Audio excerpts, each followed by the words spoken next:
The Security Weekly News is live on Tuesdays and Fridays at 12 o'clock Eastern Time most every week. I try to scan and produce a quick look at some major stories to help you keep up with what's going on in and around the industry in a short format. Myself, Jason Wood, and other guest commentators provide greater insight every week. I'm Doug White, and I hope that you will look for the Security Weekly News in all of your favorite podcast catchers and subscribe for the latest content.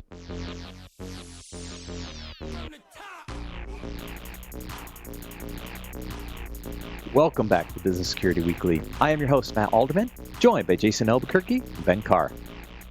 Join us at an upcoming official cybersecurity summit in a city near you. This series of one-day invitation-only executive-level conferences are designed to educate senior cyber professionals on the latest threat landscape. We are pleased to offer our listeners $100 off admission when you use code SECWEEK23 to register. Visit securityweekly.com/cybersecurity summit to learn more and register today. All right, gentlemen, articles for the week. I've been gone for a few weeks. There was a lot to choose from, but there's a really interesting set of themes that came out while I was gone that I thought were a little interesting. So the SEC comes out with their final rulemaking and basically let the board of directors off the hook in having any cybersecurity experience at the board, which I think is a shame, an absolute shame. Because what it's going to do, right, I think, is this is going to put more pressure on the CISO to be able to do their jobs without any board support. Like, I mean, some boards are going to support, but if they don't have to, do they necessarily? I just think this puts a lot more pressure on the role of the CISO. Yeah, I mean, from my perspective, I don't want perfect to be the enemy of good, right? Because I think them coming out with the disclosures that they did is a step in the right direction.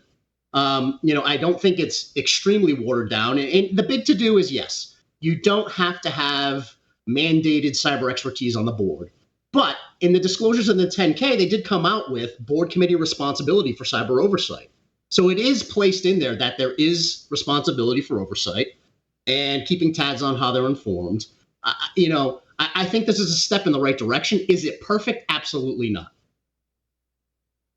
Yeah, I would tend to agree that, don't let perfect get in the way of good. But at the same point, I think the length of time it takes to get any changes implemented and get things worked out in something new added to the regulations or oversight, I think it's going to be a long time before we see anything additional happen here, which is, I think, going to be the frustrating point. And I think it really did let the board off the hook. The CISO comes under additional scrutiny, additional responsibility.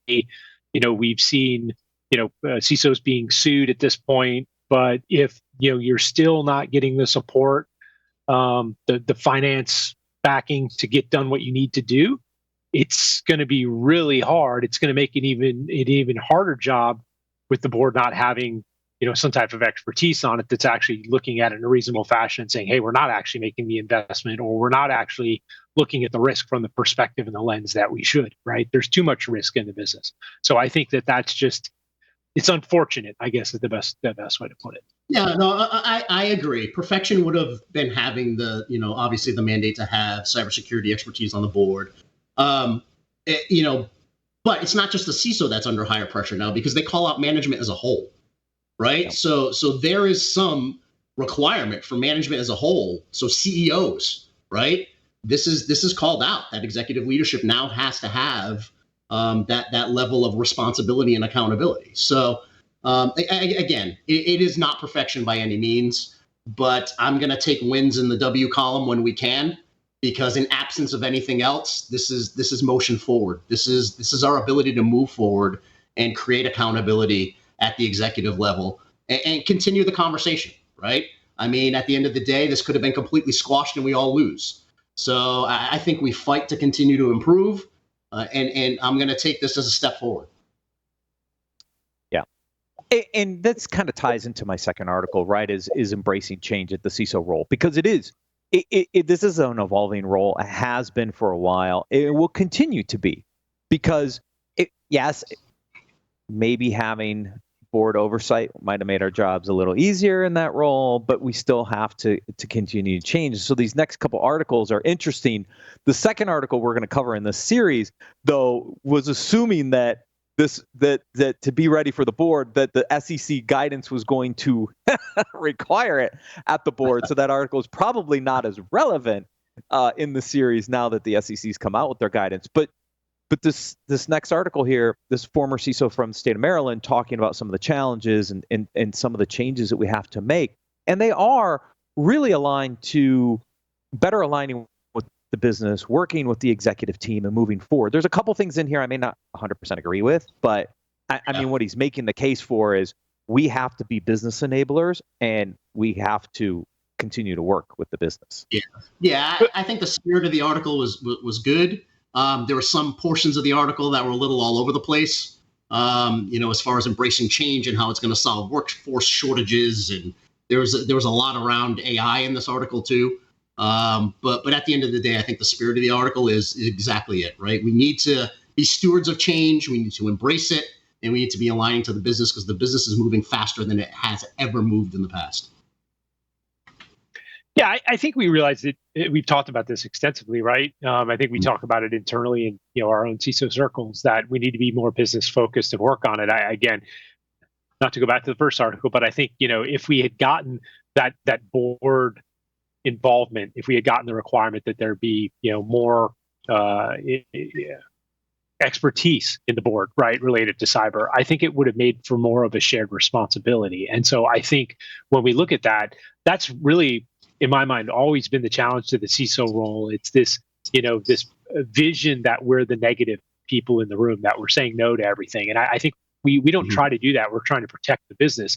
But in that protection of the business, it puts us at odds with sales, with marketing, with other areas of the business that perceive us as bringing negativity to it when we're actually trying to say, no, we need to be responsible.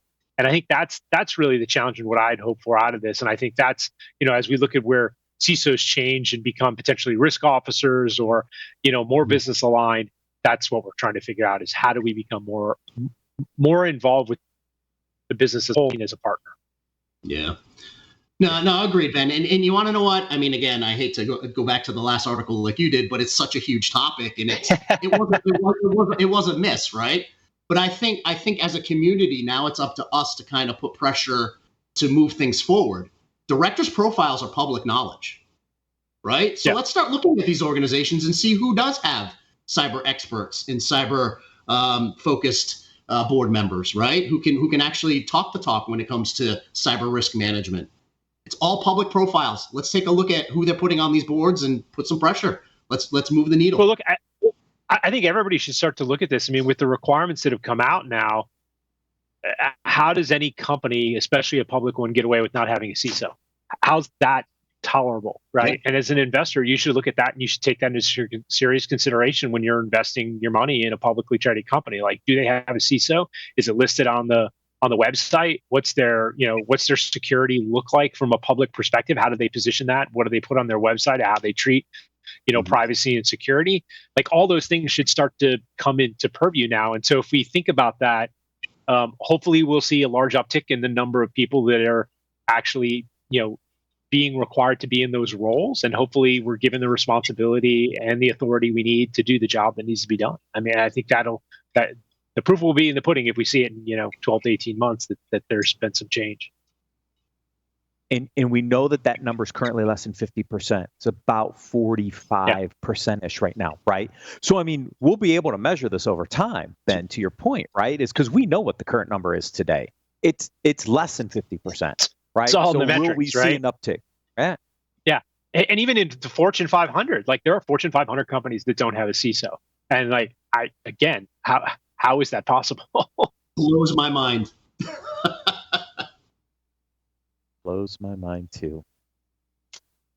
So now the third article talks about how to get CISOs board ready, assuming that they had to go to the board. But there's still some really good advice in here, even though the premise of the article was with the SEC guidance coming and it looked like there was going to be requirements at the board, how do you get board ready? But the biggest takeaway for me is this concept of the CISO needs to assume the chief risk officer. position, the Yep. role of I being the pulled the risk same piece officer. out, Matt. You know, one of the notes that I took was start working on your enterprise risk management chops, right? Not just not just data and cybersecurity, but to be able to elevate and start talking about operational risk, financial risk, reputational risk, compliance risk, things like that you can bring to the table to add to your arsenal when you're talking about overall business risk. Because again, you know, start becoming an enterprise risk manager. You're going to report to one. That's been the cadence for quite a while now. Yeah, I read a. Go ahead, Matt. Go ahead, Ben. I was just saying, I read a book called A Seat at the Table, right? And it was mainly about the journey of the CIO. But there was a lot of things that were applicable from security officer and, then the assumption of the risk officer title. And I think it ties into what Jason was saying, is that, if you come like kind of asking how you can be a servant and how you can help and how you can, do a better job providing, information to the rest of the group, in a way, you're never going to be elevated to that role of a peer because you're always coming in as a subservient mindset. And so I think it's really interesting after reading that book. It's trying to change my perspective on some of this. Is again, you have to come in and take kind of the authoritative position on this and say, this is what we need to do, not like, how can we do this, right? If you're not coming in with that vision and that strategy and coming in from a business perspective and showing that you deserve to be at the table, you're never going to get the seat. And so I do like that perspective of saying, hey, I need to be the risk officer in this. Here's my perspective on this, and educating yourself on the full spectrum of risk within the organization. Right. We actually have an article that's going to cover this transition from servant leadership to, I think they call it noble value leadership. We're going to get there in a little bit. But to your point, right, is I need to be able to kind of reposition the role in expectations and what needs to be done, instead of just saying, hey, what do we need to do? You've got to put some effort into this as well. So. Agreed. Yeah. Okay, what's next? Why CISOs should get involved in cyber insurance discussions. So this is again. There's why weren't they involved already? Because there was no SEC requirement to mandate it, Jason. That's why. Shame on any organization who hasn't had their CISO be part of cyber liability insurance negotiation. Shame, shame, shame, shame. Well, look, there's so many benefits, like that just off the top of the head, like you think about the financial impact, like you're not involving the CISO and you're not coming off like you're educated on the topic and the company is treating it responsibly. How is that going to look to the insurer that you're dealing with, right? So your premiums are obviously going to be higher. So that's the no-brainer. The tack that I looked at, that I took as a positive out of this article, is, look, by talking to the insurer, you're gaining a different perspective on the threat environment, right? You're seeing the insight that they're seeing across a wider spectrum, and either potentially in your vertical or across the industry. And so, like, not taking learnings from that, not using all the sources that you can, the tools in your tool belt to figure out how to better defend the organization, you're missing the boat on that. And so I thought that was a great call out here, to use that opportunity as kind of a source versus, providing information and it's just a one-way conversation. There's a two-way component here. 100% agreed, Ben. I mean, these insurance organizations have such a wealth of data when it comes to their claims information. Being able to see across geographies, sizes of organizations, all different industries. I mean, why would you not want to take advantage of that, to your point, right? I mean, it's such great threat intelligence that you can be sharing and having conversations back and forth. And not to mention, who has better insight into the controls that are in place within the organization than the CISO, to be able to articulate that back to the insurance organization, and maybe it'll just help you with some better rates. Yeah. Well, I think, look, people have to understand insurers are there to make money, right? So they use the data the best way they can to figure out how to deny a claim. So you know, like when a claim comes through, the first thing that happens in most systems is it's instantly declined, and then it goes through a series of checks to see if it is something that should be accepted, right? The insurers are better at making money than almost anybody else on the planet, right? So the data they have, Jason, to your point, is got to be invaluable to you as an organization to understand, like, where are they placing their monetary bets from a threat perspective so that you can actually mitigate those threats and be in a better position with the insurer, right? Like there's got to be data there that you can glean from these Absolutely. insurers. Yes, but they like to deny claims because that's how they make money. Of course. All right, how to be a purpose-driven leader without burning out. So this is the article, Jason, that I thought was very intriguing because we've talked about servant leadership a lot on this show, right? Yes. And you talked about it. This is actually taking a nuance off of servant leadership into what they call noble purpose leadership. And I want to read the nuance because I think it's really interesting for people to think about this for a second. So in a servant-driven leadership, the crux of the message is you're in your role to serve others, okay? So this makes it very hard to say no, and there's a temptation for leaders and their teams to be reactive, trying to please everyone, okay? In noble purpose leadership, the core message is you're in your role to make an impact. This requires more strategic thinking in terms of where to place your efforts. It's a very interesting nuance. It doesn't say that you still can't serve, but your service is more to make an impact to the organization. And this ties into Ben's comment a little earlier from the discussion, right? Is like, where are you going to make, you're in the role, where are you going to make an impact? Sure. So I found this article funny because, again, I am a big proponent of service-oriented leadership, right? The caveat to this is the two folks who wrote this article wrote a book calling Selling with Noble Purpose. So that's open kimono right there, that the folks who wrote this have a book that they're promoting. So let's put that beside. The other piece too, this isn't your 1970s Robert Greenleaf servant leader mentality that we're talking about today. It's a lot more nuanced than what came out in 1970. You know, we're having conversations around what's the motive of your leadership? What's the mode in which you're managing leadership? What's the mindset that you're in? And ultimately, it's a service-oriented mindset when you're talking about the servant leader. It's service-oriented. It's about someone other than yourself. It's about the greater community. It's about your employees. Now, what I'll argue is that some of the items that they put in here as the portions that were failing with servant leadership, like rapid burnout, people are busier than they've ever been before. Workplaces have less of a hierarchy these days.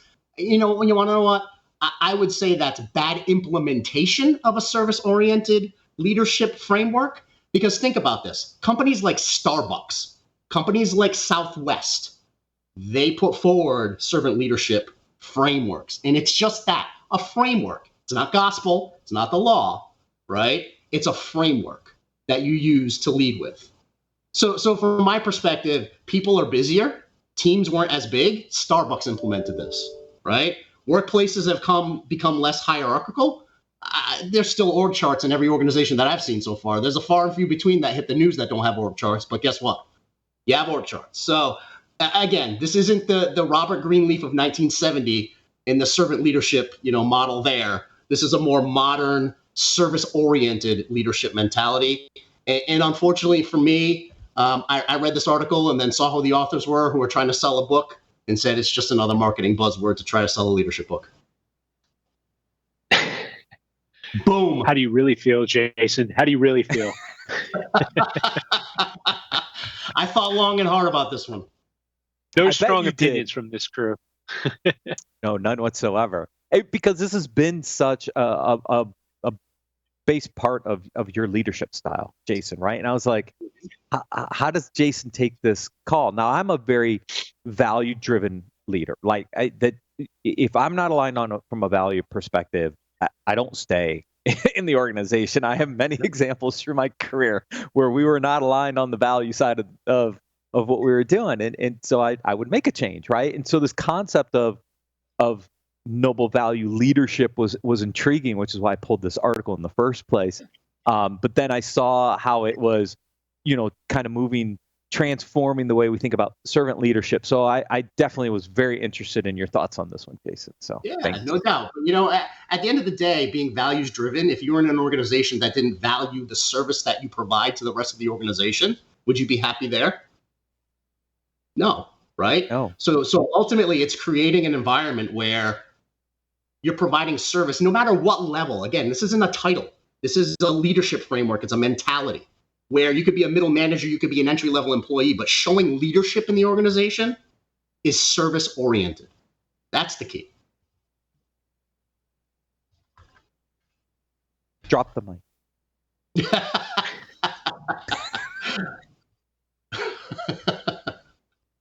All right, last article per day. How to plan and run effective meetings in 7 questions.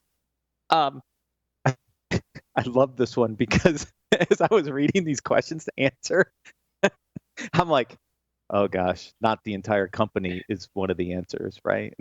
Like, who should be involved? Yeah, right. I mean, I like that they kind of put in order of priority too, because number one is, why do you need this meeting? Should it even be a meeting? Could it be an email? Could it be a Teams message or I mean, at the end of the day, do you need it? Right. Look, I would almost say it's gotten worse with Teams meetings, right? Teams and Zoom. So now it's like, it's every meeting, like invite everyone, like, and people forward it to everybody. It's like, how many people do we have in this meeting? And is the subject even germane? Like, should we have this meeting? Yeah, that's a great first question. And why are we having so many meetings? And if your calendar it's of group meetings, you question what work's actually getting done. Right, and it's so much easier to do a drive-by these days because all you have to do is hit the little phone on the group chat and it calls everybody. Where before you'd have to get up from your seat, walk down the hall, drive to another building.